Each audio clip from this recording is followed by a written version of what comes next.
Thank you for joining us. Welcome to our Quilters Guild Quilt Photography tutorial. My name's Catherine and today I'm hoping to take you through some of the things that might help you take a good picture of your quilt ready for the judges for the Festival of Quilts 2020 competition. We're all aware this is quite a tricky year. We don't normally show our quilts by images, and we've got 4 images to help show the judges just how wonderful your quilt is. We appreciate this is a bit scary sometimes, so I'm going to go through some top tips on things I think might help you. My apologies if I go into too much technical detail, and my apologies if I don't go into enough. I know that I can't quite cover everything in a quick tutorial, as we could always talk about cameras for days and days. I'm going to start off talking about lighting. A lot of you have asked, how do I get the best light for my quilt? My favourite is always in the shade somewhere and using daylight. A cloudy day gives you a really beautiful, soft, even light because the clouds diffuse all the light. So that's always a great place to start. Today, you'll find me in my kitchen. I'm really fortunate to have a lovely, lovely massive window here and a couple of skylights over above me behind the camera. And this gives me a really nice, even lighting, as you can see behind me. The third option might be to find a place with shade. I would avoid using direct sunlight if you can, because this can be really harsh on your quilts.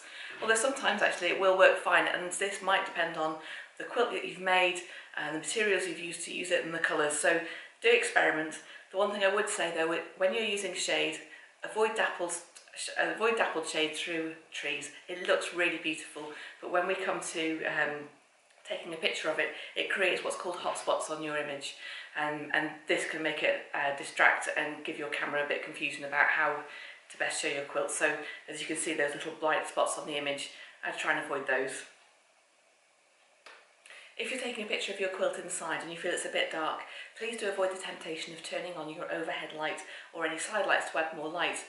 Whilst this might make your image brighter, you're going to confuse the camera, because now we have what's called 2 light sources, and all the light sources emit different colour temperatures, which will affect the colour of the image of your quilt and may make it difficult to accurately represent the tones and the colours that you're trying to display. So if you don't feel like you've got enough light, what I would do is counterintuitively move away from the window.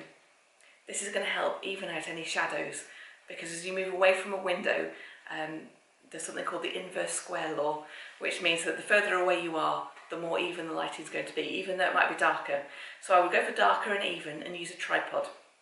When you're using a tripod, I would also use the timer function. When you press the shutter button to take the picture, you'll often create a small amount of wobble and shake in your camera. You might not notice it yourself, but the camera probably will do.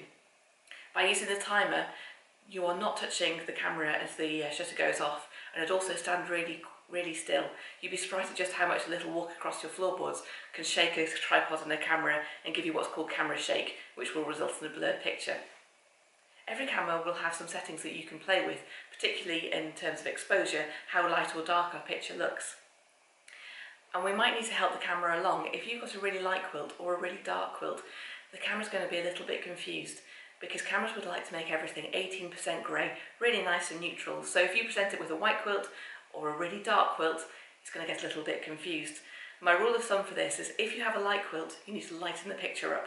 You might have noticed this if you take a picture of in the snow and it looks a bit muddy and grey when our eyes see a really nice bright scene. And this is because the camera has thought, oh, this is far too bright and I need to darken it down. So my rule of thumb is, if it's light, you need to make the image lighter, and if your quilt is dark, you need to make the image darker. So lighten up, darken it down, and that should really help give a true representation of your quilt. We spoke a little bit about colour temperature a minute ago, and this can be really tricky. If you have to take it in an artificial light, there will be some settings in your camera that will help you adjust for that. And to help you try and work out whether you are getting a true picture, you might want to hold up a piece of white paper in front of the camera before you take the picture, or even your hand, because you'll be very familiar with the back of your hand, we all know them really well.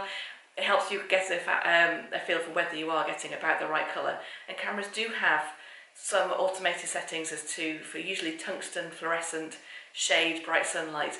Pick one of those which best represents the situation that you're in. Another problem we often see is something called keystoning, or converging lines, and that's where one side of your quilt looks much wider than at the other end. When we're taking pictures of the quilt collection, we often find with really large quilts, because these are fabric, this naturally happens. They're fine at the top, but the way the fabric hangs brings it in narrower at the bottom. If this is the case in your quilt, Why not pin a temporary sleeve onto the bottom and put another batten in, because that's going to help just hold it all nice and straight. If you think it's because of the way you're holding your camera, this is how we approach it. If we're using a phone camera or even an SLR, what we often do is we stand and we'll have the camera at head height. This creates a shorter distance between the top of the quilt, but a much longer distance when you get down to the bottom, and that's what's creating some of the keystoning. The best way to avoid this is to make sure that your camera is parallel to the piece, because it's really easy with a phone or a tablet to have an angle here, and then to bring it right down so that you're taking a picture of the mid-height of your quilt.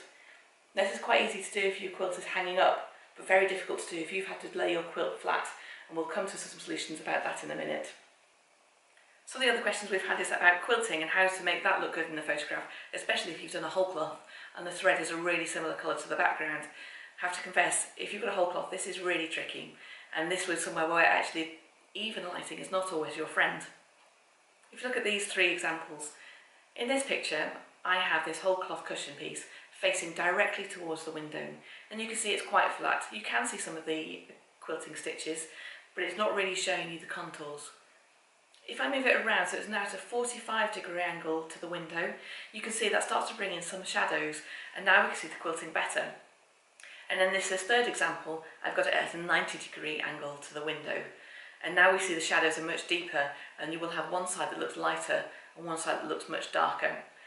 So I would suggest that you use something at least a 45-degree angle, and that you try and show this maybe for one of your detailed images, because the idea of trying to get directional lighting for a full large piece could be quite tricky.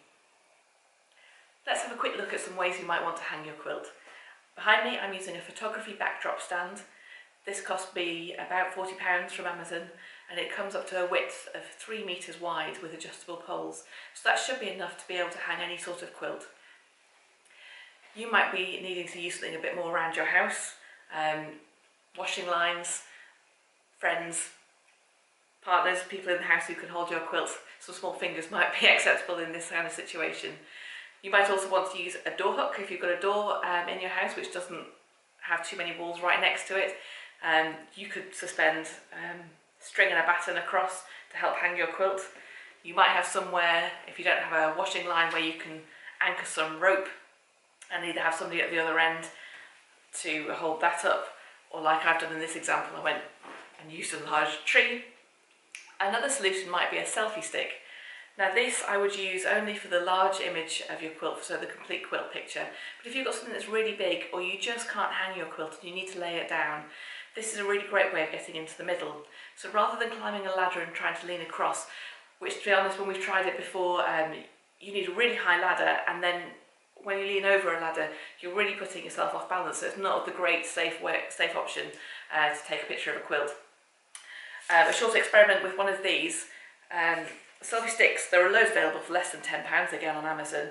They have a telescopic extending arm like this, a button on the handle, and then a clamp for your mobile phone. So this will only work for mobile phone use, not tablets and not compact cameras.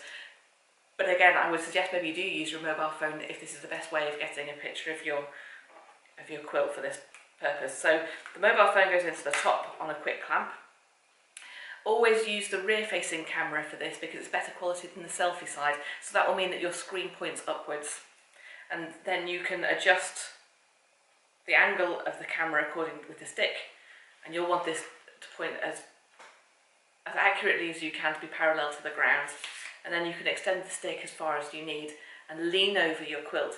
Now in the experiment, I'm not very tall, I'm only 5'3", but I marked out on the ground a 3x2 metre square here with some rope, and you can see that I was able to get high enough to cover 3 meters in of the quilt without doing anything dangerous, stood on solid ground, and again if I needed to, a small stool would have given me even extra height.